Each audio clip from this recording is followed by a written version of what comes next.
व्यवसायामध्ये म्हणजे सुरुवातीपासून म्हणजे शालेय जीवनापासूनच मला एक आवड होती साहित्याची. म्हणजे कुठली नाही कुठली तरी प्रत्येकाला आवड असायला पाहिजे आणि ती माझी आवड साहित्य क्षेत्राची होती आणि त्यामुळे मला भविष्यात काय करायचं आहे ते माझा दृष्टिकोन होता आणि तो मी सुरू केला आणि त्याच्यातून मी प्रिंट मीडियाकडे जास्त लक्ष केंद्रित केलं. कारण त्या काळामध्ये प्रिंट मीडियाला फार महत्त्व होतं. जीवनामध्ये जर काही घडायचं असेल तर पहिल्यांदा आपल्याला स्वतःला घडवायचं की तुम्ही कुठे जरी गेलात म्हणजे तुम्ही रस्त्यावर जर उभं राहिलात तर तुम्ही उपाशी राहणार नाही. असं क्षेत्र तू निवड असं मला त्यांनी तो संदेश दिला. तो मी माझ्या डोक्यात ठेवलेला की आपण नोकरी नोकरी नोकरी आपण म्हणतो म्हणजे प्रत्येकाच्या शिक्षण झालं की आपण नोकरीकडे वळतो. जय शिवराय, जय जिजाऊ. मी सौ पल्लवी रणजित नाईक निंबाळकर, ऐरोली संघटक, मराठा उद्योजक लॉबी, नवी मुंबई. माझा व्यवसाय माझा अभिमान या अभियानाअंतर्गत लाईव्ह क्रमांक 502 मध्ये आज आपण भेटायला आलो आहोत अशा व्यक्तीला ज्या व्यक्तीने त्यांच्या व्यवसायाची सुरुवात प्रिंट मीडियापासून सुरू केलेली आज ते डिजिटल मीडियामध्ये आलेले आहेत. तर या क्षेत्रामध्ये ते कार्यरत आहे अशा श्री दत्तात्रय सूर्यवंशी दादांना. जय शिवराय दादा. नमस्कार. जय शिवराय, जय जिजाऊ. दादा, तुम्ही तुमच्याबद्दल तुमच्या व्यवसायाचं नाव, व्यवसायाची माहिती, तुमचा मोबाईल नंबर याच्याबद्दल जर आम्हाला सांगा.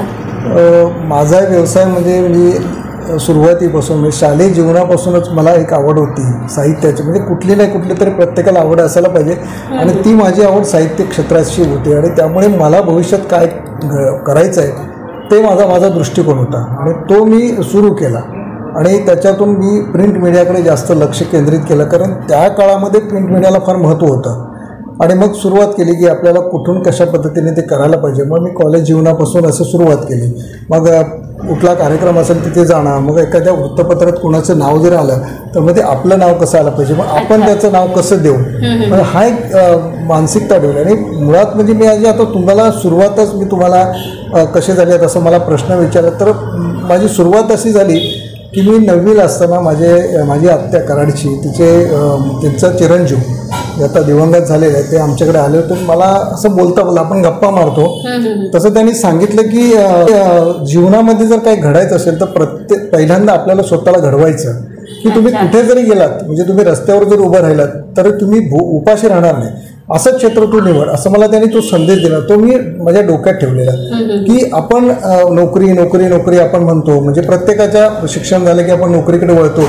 पण जसं काळ बदलतो तसं क्षेत्रात बदल होत जातो आणि तो एक मी माझ्या डोक्यात ठेवलेला की नाही मला काहीतरी बनायचं आहे. आणि मग मी स्वतःला एक घडवत गेलो की मला आता मी समजा मी तुमच्या कॅफेमध्ये बसलोय तर प्रसंगी मला काय करता येईल की जिथे मला 2 पैसे मिळतील ते डोक्यात ठेवलं. आणि ते क्षेत्र करता करता मला प्रिंट मीडियाची फार आवड निर्माण झाली की वाचन कशा पद्धतीने आपण एखादी कविता वाचतो.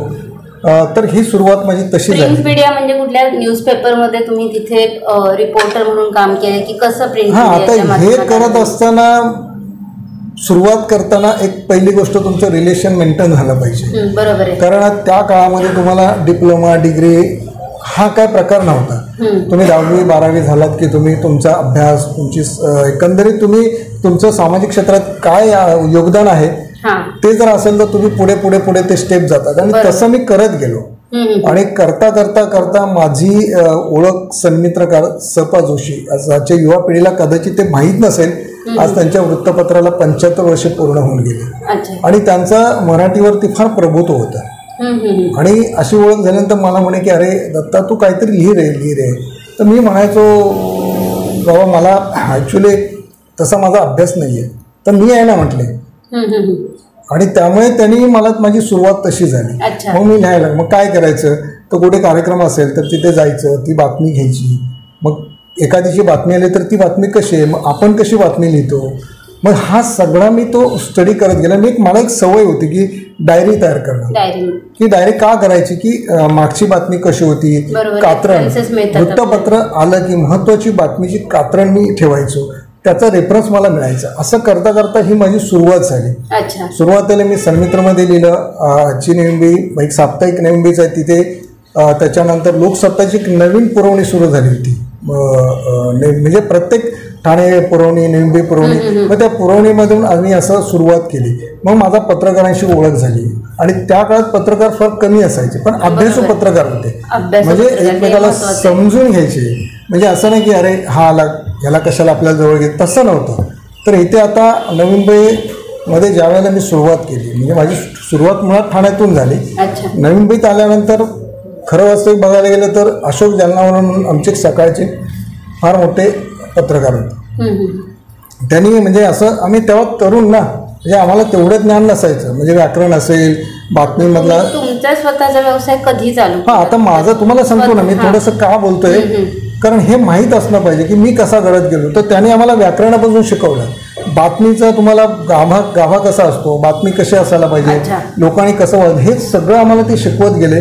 आणि मी हे करता करता मग मी बराच काळ गेल्यानंतर मी ठरवलं की मी स्वतः त्या ठिकाणी एक व्यवसायधारक बनलं पाहिजे, मी स्वतः मालक बनलं पाहिजे, मी संपादक बनलं पाहिजे. आज मी कितीही वर्ष जर मी लिहित गेलो तरी शेवटी मी तिथे माझी एक मर्यादा असेल, पण इथे मला मर्यादा मी नाही पाडायची. मग मी पहिल्यांदा जर काय सुरुवात केली असेल तर मी परिवर्तन नावाने सुरुवात केली. माझ्या वृत्तपत्राचं साप्ताहिकाचं नावच मी परिवर्तन ठेवलं.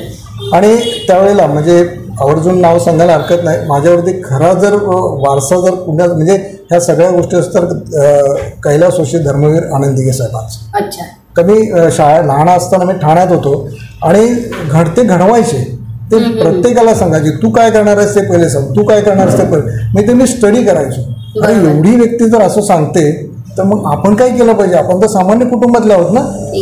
तो पहिला घेताना कधी मी नवी मुंबईत आल्यानंतर मग हे करता करता मी सामाजिक उपक्रम राबवायला सुरुवात केली. ज्ञान प्रबोधिनी ज्ञानदीप मंडळ स्थापन केलं. आणि तुम्हाला माहीत असेल की आकाशानंद यांनी ज्ञानदीप सुरू केलं होतं, त्याचं सदस्यत्व मी नवी मुंबईत घेतलं, एक त्याची शाखा सुरू केली आणि त्याच्यातून आम्ही सामाजिक उपक्रमाला सुरुवात केल्यानंतर माझ्या लेखणीत वाढ होत गेली. आणि मग माझा रिलेशन मेंटेन होत गेलं. माझा स्वभाव आणि कुठलाही कितीही मोठी व्यक्ती असेल, लहान असेल तर ती आपली म्हणून मी त्यांच्याकडे तशा पद्धतीने बघायचो. आणि त्यामुळे तो हळूहळू करता करता मी प्रिंट मीडियातून डिजिटलमध्ये आलो. म्हणजे त्यावेळेला काळाचा ट्रेंड बदलला तसं मी बदललो. त्यावेळेला सॅटेलाइट चॅनल म्हणजे लोकल सॅटेलाइट चॅनल यायला लागले. मग मी सुरुवात केली. मी तेव्हा रजिस्ट्रेशन केलं. हा, येस, रेडिओ ब्रॉडकास्टिंगकडून मी रजिस्ट्रेशन केलं. मी स्वतःचं चॅनल सुरू केलं. परिस्थिती नसताना पण मी केलं. त्याचं कारण असं होतं की मी मर्यादा ठेवायचो. मी पैशाकडे न बघता मी कुठेतरी आपण या पद्धतीने समाजाचं परिवर्तन करणं ही सगळ्यात मोठी गोष्ट होती. आणि त्यामुळे मी परिवर्तन, त्याच्यानंतर मी साप्ताहिक दुसरं सुरू केलं मराठीतून. त्याचंही नाव माझं प्रबोधन दिशा आलं. म्हणजे नावातच माझे ते सगळं आल्यामुळे ना मी त्या नावाला मी सांभाळायचो की माझं नाव जर तसं असेल तर मी त्या नावाला सांभाळलं पाहिजे. आणि ती वाटचाल माझी सुरू झाली इलेक्ट्रॉनिक मीडियाच्या माध्यमातून. त्यावेळेला मला खरं असतं जर बघायला गेलं तर माझे जे ओळखीचे जसं आपण सहकारी म्हणतो तसे भारती शिंदे यांनी मला त्यावेळेला निवेदिका म्हणून फार म्हणजे सहकार्य केलं. त्याच्यानंतर सुनीता सूर्यवंशी, म्हणजे कुठली अपेक्षा न करता आम्ही असं टीम तयार केली छोटीशी. ते सांगायला आवडेल की आपल्या लॉबीच्या सदस्य आहेत आणि त्यांनीच तुम्हाला लॉबीमध्ये ऍड केलेले आहे. तर इथं भारतीताई पण आलेले आहेत. ताई, तुम्ही जॉईन व्हा आमच्या बरोबर, कारण तुम्ही दादांचा प्रवास जवळून पाहिलेला आहे. नमस्कार. जय शिवराय ताई. जय शिवराय.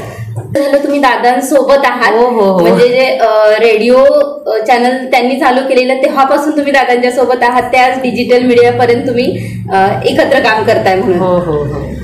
तर भारतीताई या स्वतः शिक्षिका आहेत आणि त्याच्यासोबत त्या पत्रकारिता पण करतात. आणि गेले 6 वर्ष झालं आपल्या पॉकेट कॅफेच्या त्या रेग्युलर कस्टमर आहेत, हेही मला सांगायला आवडेल. त्या एकट्या येत नाही तर त्यांच्या शाळेतल्या त्यांच्या सगळ्या सहकार्यांना घेऊन येतात नेहमी. कुठलाही स्पेशल डे असेल तर त्या पॉकेट कॅफेमध्ये सगळे येऊन सेलिब्रेट करतात. तर पत्रकारितेचा तुमचा एकंदर अनुभव सांगा तुम्ही दोघं मिळून, की कसं म्हणजे, आणि या क्षेत्रामध्ये जर कोणाला नवीन यायचं असेल तर त्यांच्यासाठी तुम्ही काय हे कराल? आता तुम्हाला सांगतो, माझ्यासमोर बसलेल्या ताई योगायोग की ताई इथे आल्या. सुरुवातीला जेव्हा आम्ही बसायचो टेबल खुर्ची, त्या शिक्षिका, त्यांचा अभ्यास, त्यांचं वक्तृत्व आणि भाषाशैली, ह्या सगळ्या गोष्टीला तुम्हाला भाषाशैली महत्वाची आहे. तुम्हाला बोलता आलं पाहिजे. आज धगधगता विषय प्रत्येक मराठी माणसाचा आजचा विषयच मराठी आहे. अच्छा, त्यांचा विषय मराठी आहे. त्यामुळे तेव्हा कसं वाटायचं, तेव्हा स्क्रिप्ट लिहावी लागायची. बातमी एखादा कार्यक्रम झाला तर त्याचा संपूर्ण सारांश लिहिला जायचा. आणि मग तो समोर आता हे तर कॅमेरा आहेत तेव्हा तर मोठा डिजिटल म्हणजे मोठा कॅमेरा असायचा ते रेकॉर्डिंग करणं आणि समोर म्हणजे आता तर आपण साईडला घेऊन करतो त्यावेळेला समोर भारतीताई बसायच्या मी तिकडे कॅमेरा चालवायचो ती स्क्रिप्ट त्यांच्या समोर असायची आणि ते वाचन केल्यानंतर समोर त्या कॅमेऱ्याच्या समोर एक्झॅक्ट बोललं पाहिजे कारण समोरच्या प्रेक्षकांना असं वाटलं नाही पाहिजे की काहीतरी तो ती मात्र सरांचं फार असायचं की म्हणजे रिटेक नकोय त्यांचं वन टाइम सगळं व्हायला पाहिजे आणि त्यांचं म्हणजे खूप त्यांनी समजावून घेतलं आम्हाला आणि मला खूप सपोर्ट केला म्हणजे असं नाही म्हणता येत की मीच त्यांना फक्त सपोर्ट केलाय प्रत्येक गोष्टीमध्ये तर त्यांनी मला ह्याच्यामध्ये उभं करण्यामध्ये त्यांचं खूप सहकार्य आहे हा आणि आमच्या दोघांच्या मताने म्हणजे खूप आम्ही इथपर्यंत पोहोचलोय आणि कोणत्याही परिस्थितीमध्ये सर म्हणजे माझ्यासोबत आणि मी त्यांच्यासोबत एक वेगळं रिस्पेक्ट आहे मला त्यांच्याविषयी की म्हणजे ह्या समाजामध्ये कसं राहायचं कसं बोलायचं कसं उभं राहायचं चार मोठ्या लोकांमध्ये कसं जायचं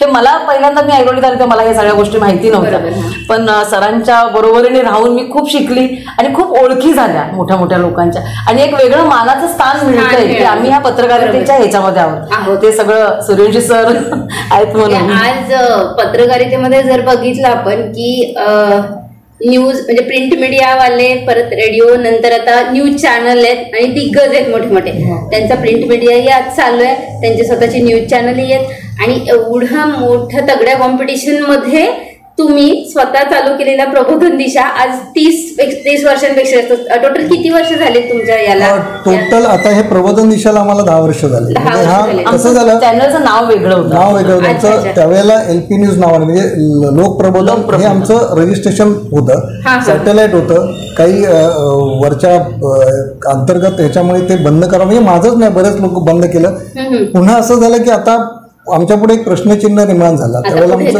प्रबोधन दिशा हे साप्ताहिक सुरू होतं पण तुम्ही आता म्हणालात की मोठ्यांच्या पुढे तुम्ही कसं काय म्हणजे मोठ्या माणसाच्या पुढे छोटा माणसा कधी टिकत नाही ही स्पर्धा होती आणि अशा मोठ्या 21व्या शतकातल्या नवी मुंबई शहरात टिकणं हे एक फार मोठा माझ्या म्हणजे आमच्या पुढे फार मोठं आव्हान होतं पण ते पेलण्याचं काम आम्ही केलं आम्हाला कुठे अडचण निर्माण झाली नाही कारण आमचं वागणं जे होतं ना स्वभाव ते सरळ होतं म्हणजे प्रत्येक ठिकाणी सरांचं असं आहे ना की पोलाईट म्हणजे समोरची व्यक्ती कितीही हायपर होऊ देत पण सर कधी पण एकदम शांततेत हो ना कारण एवढ्या मोठ्या लोकांच्यात उभं राहणं म्हणजे खायची गोष्ट ती लोक असे कधी कधी एक असे असतात ना की ते म्हणजे पत्रकारी हे करण्यासाठी जे आलेले न्यूज रिपोर्टर किंवा कोण असतात ना म्हणजे चिंधी आहेत बरोबर असं पण तरी सुद्धा कोणी सरांचा कोणी कधी अपमान नाही केलेला मी बघितलाय आता येणाऱ्या लोकांचा बऱ्याच जणांचं मी असं बघते की म्हणजे किंमत त्यांना तेवढी मिळत नाही की जेवढी पाहिजे पण सरांचा अपमान करायचं धाडस कोणी आतापर्यंत केलं नाही कारण त्यांच्या स्वभावामुळे त्यांच्या वागणुकीमुळे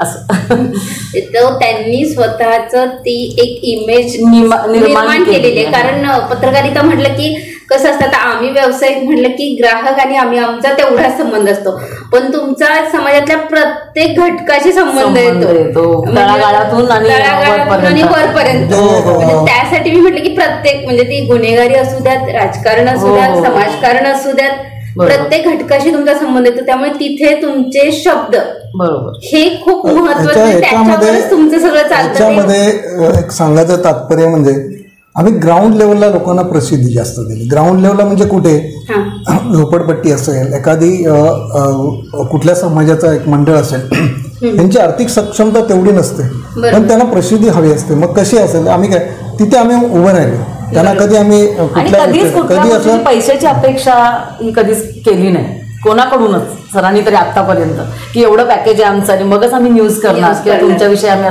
असं कधीच नाही म्हणतात आपण हाडाचा पत्रकार कसा असावा तर त्याचं उत्तम उदाहरण हे दादा आहेत आपले सूर्यवंशी दादा तर या क्षेत्रात ज्यांना नवीन यायचंय तर त्यांच्यासाठी काही तुम्ही हे करू शकता की किंवा जर आपले काही लॉबीतले सदस्य असतील त्यांना याच्यामध्ये आवड असेल तर किंवा काहींना असंही असेल की हा मला आवड आहे पण त्यांना तो प्लॅटफॉर्म मिळत नाहीये तर अशा लोकांना काही तुम्ही तुमच्याकडून काही करू शकता का आता तुम्ही म्हणालात ते मी तुम्हाला मगाशी बोललो आवड असायलाच पाहिजे कारण प्रत्येक माणसाच्या अंगात काही ना काहीतरी गुण असतात चांगले गुण असतात त्याचा शोध आपल्याला घेता बरोबर हे एकदम आपण प्लॅटफॉर्म ज्याला आपण प्लॅटफॉर्म म्हणतो, पदपथ म्हणतो की रस्ता आहे, आपल्याला कुठून कसं चाललं पाहिजे, आपली सुरक्षता कशी आहे, आपल्याला कुठे आपण जाऊ शकतो, आपण कोणाशी बोलू शकतो, आपण एखाद्याची नवीन ओळख झाली तर त्यांना किती रिस्पेक्ट आपण दिला पाहिजे. एक महिला असेल, युवती असेल, युवक असेल आणि असेल तर तिथे रिस्पेक्ट देणं फार महत्त्वाचं होतं. इथे आता मीडियाच्या बाबतीत तुम्ही म्हणालात, इथे print media, electronic media, digital media, त्याच्यानंतर आता तुमचं यूट्यूब चॅनल आलं, त्याच्यानंतर आता रील आले. एक उदाहरण तुम्हाला देतो. पूर्वीचे चित्रपट 4 तासाचे असायचे, ते 3 तासावर आले, ते 2.5 तासावर आले, ते 2 तासावर आले. पूर्वी 70 mm पडदा असायचा, तो 35 mm झाला, तो आता 34 mm वर आला, तो आता तुमच्या एका छोट्या मोबाईलमध्ये आला. म्हणजे तुमचा हा जो बदलत गेला काळ. पूर्वी टायपिंग करायला लागायचं, आता टायपिंग करायला लागत नाही. तुम्ही बोललात तर ते ऑटोमॅटिक टायपिंग होतं. म्हणजे हा काळ बदलला. आता तुम्हाला आता काय करायचंय, तुम्हाला बदलायचंय. बरोबर आहे. मला जर मोठं व्हायचं असेल तर मी म्हणेन की मराठा उद्योग लॉबीचं मी खरोखर कौतुक करेन. कारण आजचा मराठा असेल, मराठी, दोन्ही शब्द मी वापरतो इथे, मराठा आणि मराठी, यांनी उद्योग क्षेत्रात उतरलं पाहिजे. स्वतःला कमी नाही लेखायचं. मी कमी लेखलो तर मग माझ्यातली गुणवत्ता संपली. मला करायचं आहे ना, आज मी एवढी वर्ष करतो, मी कॅमेरा कसा चालवू, माझ्या पुढे एवढे आहेत, मग मी कशाला कॅमेराचं, लोक मला काय म्हणतील, मी कशी बाईट घेऊ. नाही, माझा उद्योग आहे, मला करायचं आहे. त्यामुळे मला तो अभिमान आहे. मला कोणी काय म्हणलं, माझं एक तत्व आहे, मी एकदा जर बातमी सोडली तर मी रिव्हर्स घेत नाही, काही झालं तरी घेत नाही. तेवढं मात्र मी ठेवलेलं आहे. एक तर पहिली गोष्ट मी 10 वेळा तुम्हाला विचारेन, तुम्ही जर मला रिप्लाय दिला नाही, मी बातमी सोडली आणि तुम्ही म्हटलात सर तुम्ही असं करू नका, मी ऐकत नाही. कारण मी तुम्हाला 10 वेळा मी तुम्हाला दिलेलं आहे. का तर तुमच्या हितासाठी करतो मी, माझ्या नाही. माझं काहीच नाही त्याच्यामध्ये. कारण तुम्हाला मोठं करायचं आहे. माझं काम चॅनल असू द्या किंवा काय असू द्या, की तुम्हाला मोठं करण्यासाठी आमचं एक क्षेत्र आहे. आणि जर आम्ही नाही पाळलं तर मग अर्थ काय देत.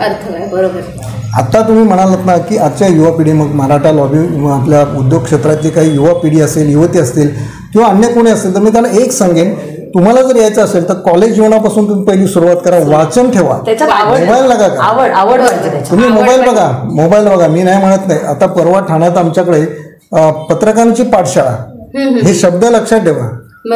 पत्रकारांची पाठशाळा, दिग्गज तिकडे व्याख्यात आले होते.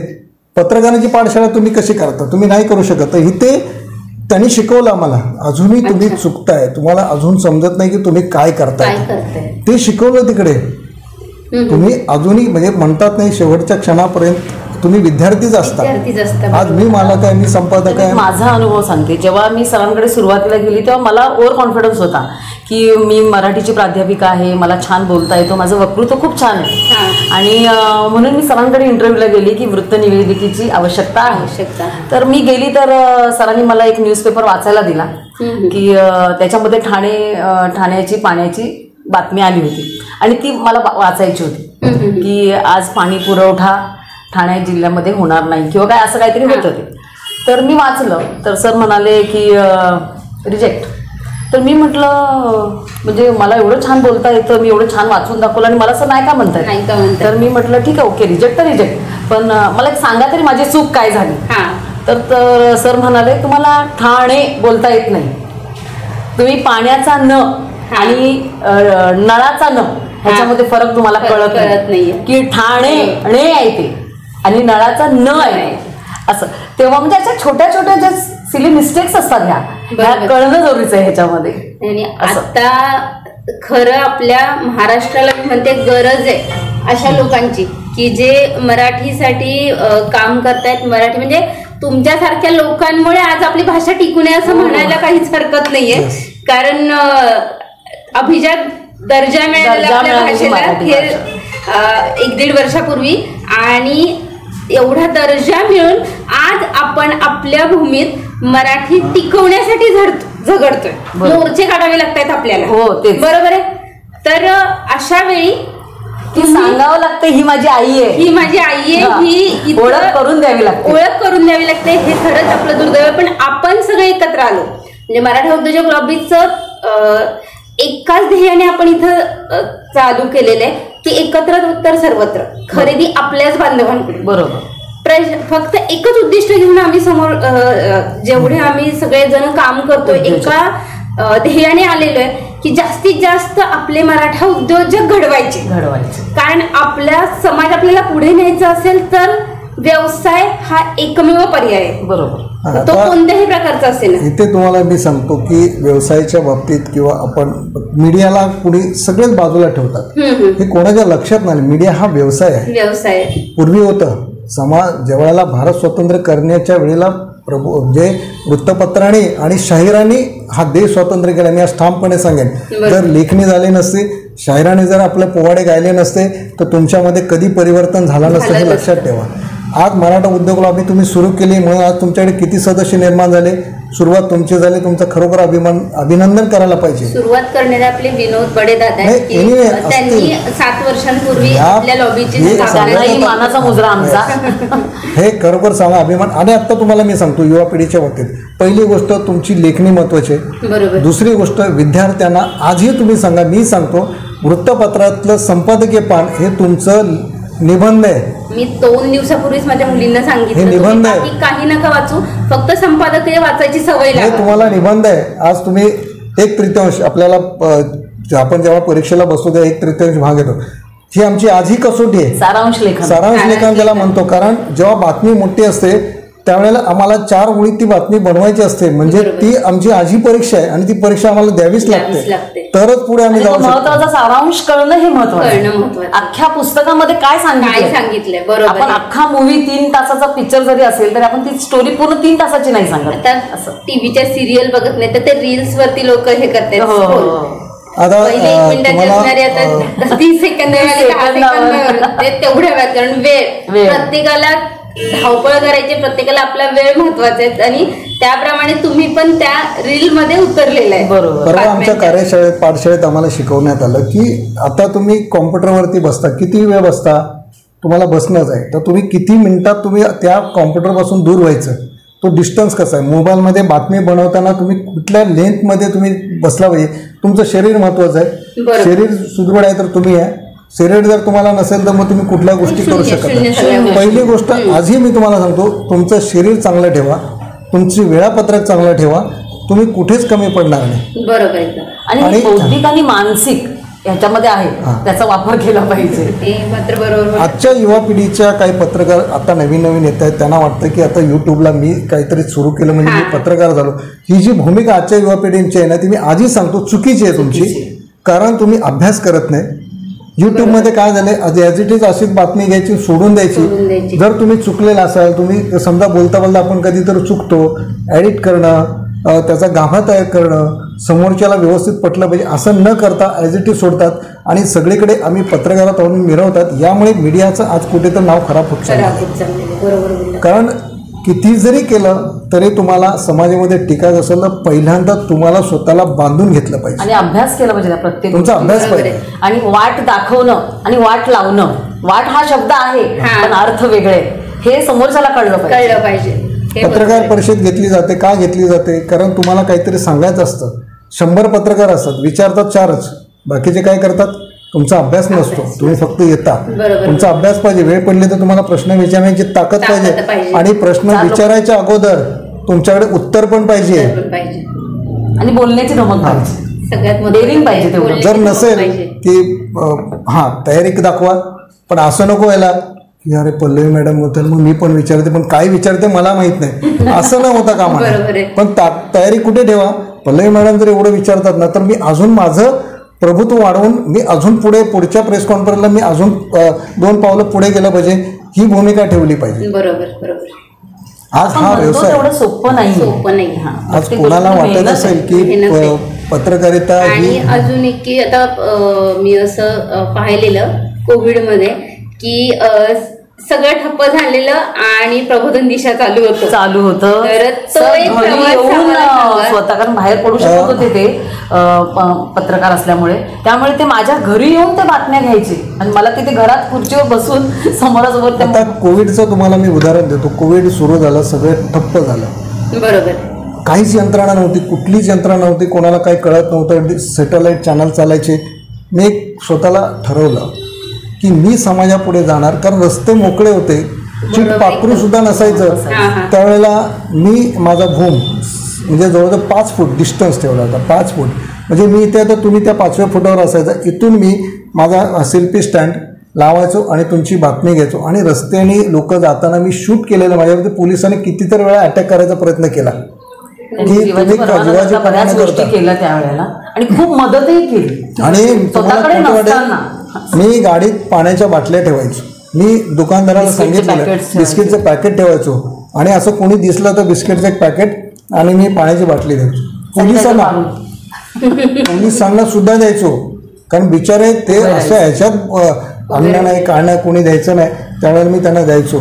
असं मी एकमेव चॅनल होतं की ते जवळजवळ 6 महिने मी कंटिन्यू, त्याच्यानंतर बाकीचे हळूहळू यायला लागले. कोरोनामध्ये सुद्धा मी अनेकांच्या जवळ गेलो. तुम्हाला अधिक सांगायला मला अभिमान आहे, आमदार लंकेश माहिती आहे ना, निलेश लंके, नगरला त्यांनी कोविडचं एक सेंटर सुरू केलं होतं आणि माझे मित्र माझे नगरसेवक नामदेव भगत मला म्हटले की अरे चल आपण जाऊया त्यांच्याकडे कोविडच्या काळात. म्हणजे चला जाऊया. आम्ही बसलो गाडीत वगैरे गेलो. ते अक्षरशः तुम्हाला आश्चर्य वाटेल, एवढे कोविडचे पेशंट असताना त्या व्यक्तीने मास्क लावला नव्हता. बसायचे जवळ बोलायचे, मग मी पण ठाम निर्णय घेतला. त्यावेळेला लावण्या वगैरे म्हणजे सांस्कृतिक कार्यक्रम तिकडे घ्यायचे का, तर कोविडच्या पेशंटना काहीतरी प्रोग्राम पाहिजे ना, मग ते घ्यायचे. मग मग मी ठरवलं अरे यार हे जर एवढं करत, दोघांची बॉडी सारखीच. मी दादांना म्हटलं निलेश दादा मी पण तुमच्याबरोबर येतो. मी मास्क काढला, आम्ही अक्षरशः तिकडे मुलाखती घेतल्या.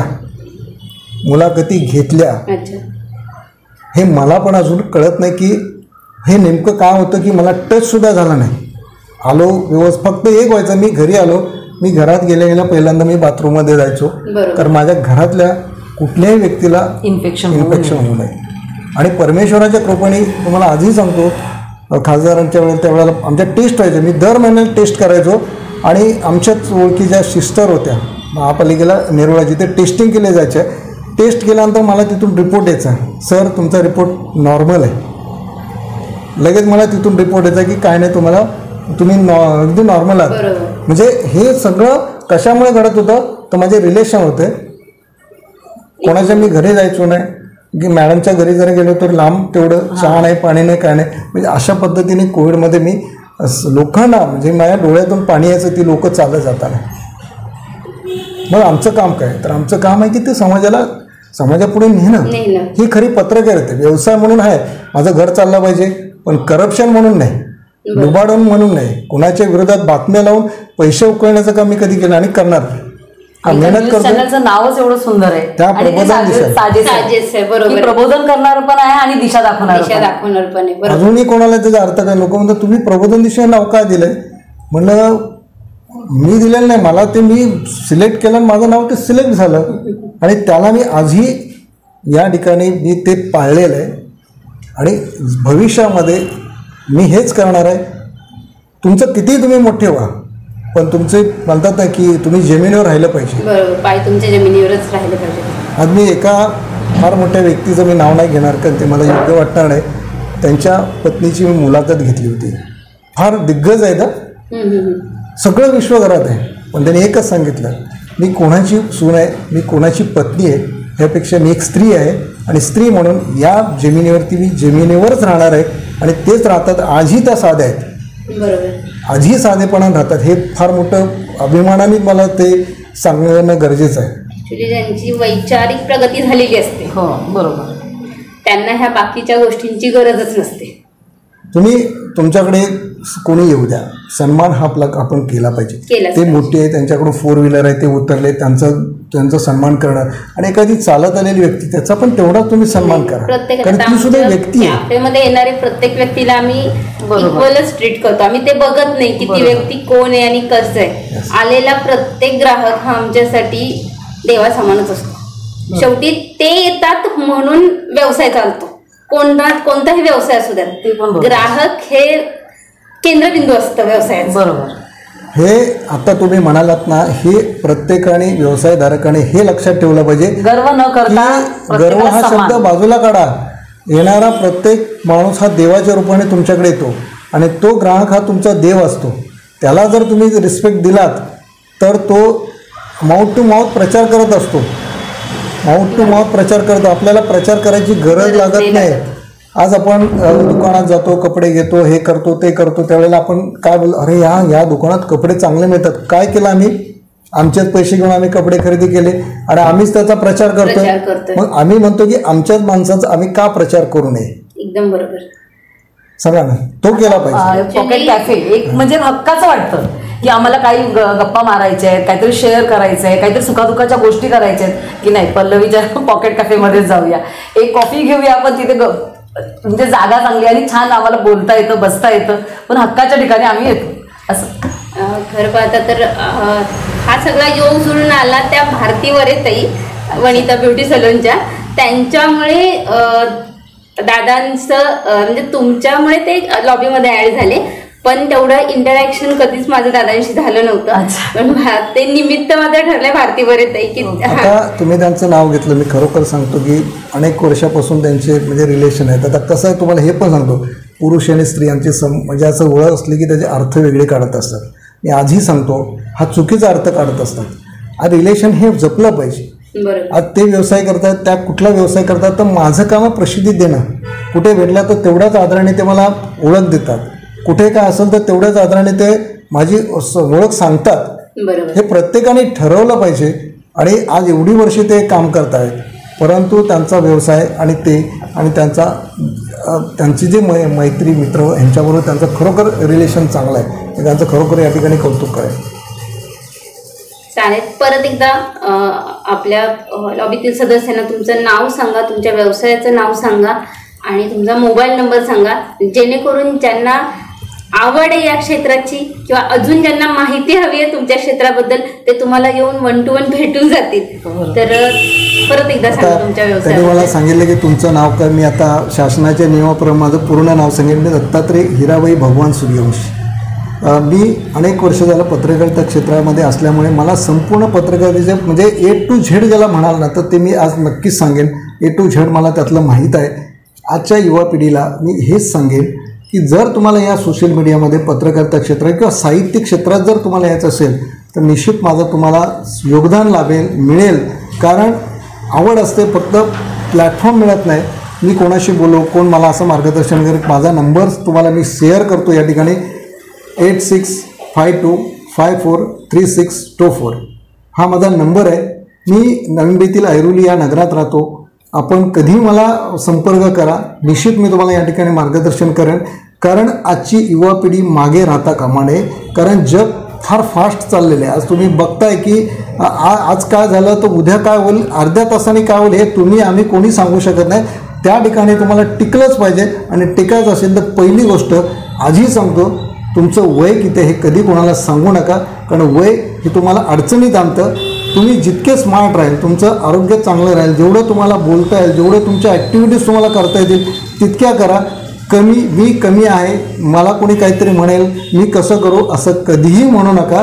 कारण तुम्हाला एक मराठी आदर्श चॅनल आहे, त्या गोळ्या म्हणून, ज्याचं फार उंची कमी आहे.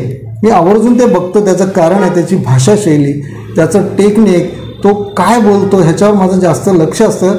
कारण तो उंचीने कमी असला तर त्याचं विचार उच्च आहेत, अर्थात ते लेखकाचे असतील, परंतु मांडणी करण्याचं काम तो गोळ्या करतो. हे खरोखर त्याचं कौतुक मी या ठिकाणी करेन. आणि अशा पद्धतीने ज्या काय यूट्यूब चॅनलला ज्या काय सिरियल असतील, जे कोणी असे रील्स वगैरे चांगले निश्चित बघा. मी तनू बागल जी एक मुलगी आहे तिचंसुद्धा मी बघतो. फार अभ्यासपूर्वक ती बोलत असते, तुमच्या विचारामध्ये परिवर्तन करत असते. अशा सगळ्या गोष्टी करा. आणि ते मला का करता येणार नाही इथेपर्यंत तुम्ही जा. मी पल्लवीताईंचं खरोखर या ठिकाणी कौतुक करेन. आभार मानणार नाही, कारण आपल्याला बरंच काही पुढे अजून पल्ला गाठायचं आहे.